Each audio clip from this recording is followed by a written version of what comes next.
Hello മക്കളെ, അപ്പോൾ നമ്മൾ എത്ര പെട്ടെന്നല്ലേ നമ്മുടെ ആനുവൽ എക്സാമിൻ്റെ അടുത്തേക്ക് എത്തിയത്. നമുക്കറിയാം നമുക്കൊരു 2 months മാത്രമല്ലേ, രണ്ട് മാസമാണ് എന്തെങ്കിലും നമ്മുടെ മുൻപിലുള്ളത്. അപ്പോൾ ഈ ഒരു സമയത്ത് നമ്മൾ ഇംഗ്ലീഷിൽ ഫോക്കസ് ചെയ്യുന്നത് നമ്മുടെ 4ാമത്തെ യൂണിറ്റും 5ാമത്തെ യൂണിറ്റാണ്.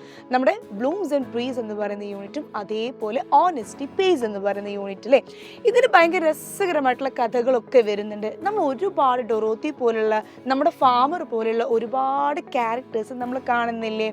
അപ്പോൾ ഈ 2 യൂണിറ്റ് നമ്മുടെ പരീക്ഷയ്ക്ക് വളരെ പ്രധാനപ്പെട്ടതാണ്. എന്തെല്ലാം തരത്തിലുള്ള ക്വസ്റ്റ്യൻസ് ആയിരിക്കും നിങ്ങൾക്ക് തയ്യാറാക്കി വെച്ചത്?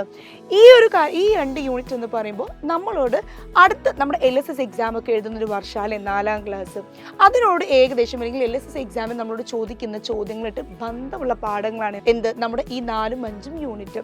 ഫോർ എക്സാമ്പിൾ, നമ്മളിതിൽ നമ്മുടെ ഫാമറെ കുറിച്ച്, നമ്മുടെ ഡൊറോത്തിയെ കുറിച്ച്, നമ്മുടെ വിസാർഡിനെ കുറിച്ചൊക്കെ ആ ഒരു ക്യാരക്ടറൊക്കെ നമ്മൾ എഴുതും.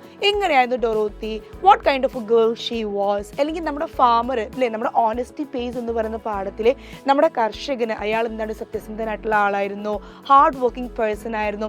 ഇങ്ങനെ നമ്മൾ ക്യാരക്ടർ സ്കെച്ചൊക്കെ എന്ത് ചെയ്യുന്നുണ്ട്, അതിലെഴുതാൻ പഠിക്കുന്നുണ്ട്. അത് മാത്രമല്ല, നമുക്കൊരു തോട്ട് റൈറ്റിംഗ് അല്ലേ, നമ്മുടെ ഡൊറോത്തി ചിന്തിക്കുന്ന കാര്യങ്ങൾ, വിസാർഡ് ചിന്തിക്കുന്ന കാര്യങ്ങൾ, നമ്മുടെ രാജാവ് നമ്മുടെ കർഷകൻ്റെ സത്യസന്ധത കണ്ടിട്ട് ഇങ്ങനെ രാജാവിൻ്റെ മനസ്സിൽ വരുന്ന ചിന്തകൾ, ഇതൊക്കെ എന്താണ് നമുക്ക് തോട്ട്സ് ആയിട്ട് പഠിക്കാനുണ്ട്. അതേപോലെ തന്നെ ഒരുപാട് ജോലികൾ പ്രൊഫഷണൽസ് പഠിപ്പിക്കുന്ന, അല്ലെങ്കിൽ ജോലിയും അല്ലെങ്കിൽ അവരുടെ ആയുധങ്ങൾ, ടൂൾസ്, ഇതൊക്കെ നമ്മൾ ഈ 2 യൂണിറ്റിൽ പഠിക്കുന്നുണ്ട്.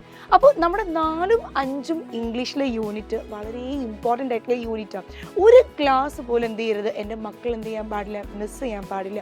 മിസ് ഇത് എന്തുകൊണ്ട് ഇത്ര സ്ട്രെസ് ചെയ്തിട്ട് പറയുന്ന കാരണം, നമുക്ക് അടുത്ത വർഷം ഞാൻ നിങ്ങളോട് പറയുമ്പോൾ എന്താ LSS ഒക്കെ അടിപൊളിയായിട്ട് എഴുതണം അല്ലേ, LSS ഒക്കെ വാങ്ങിയെടുക്കാനുള്ളതാണ്. അപ്പോൾ ഇംഗ്ലീഷിൽ നമ്മളെ സംബന്ധിച്ച് ഇതേപോലുള്ള റൈറ്റിംഗ് പാർട്ട്, നമ്മൾ ക്യാരക്ടർ സ്കെച്ച് ആവട്ടെ, പോയം കംപ്ലീഷൻ ആവട്ടെ, കംപ്ലീറ്റ് ദ പോം നമ്മൾ പറയുമ്പോൾ പദ്യം പൂരിപ്പിക്കുക.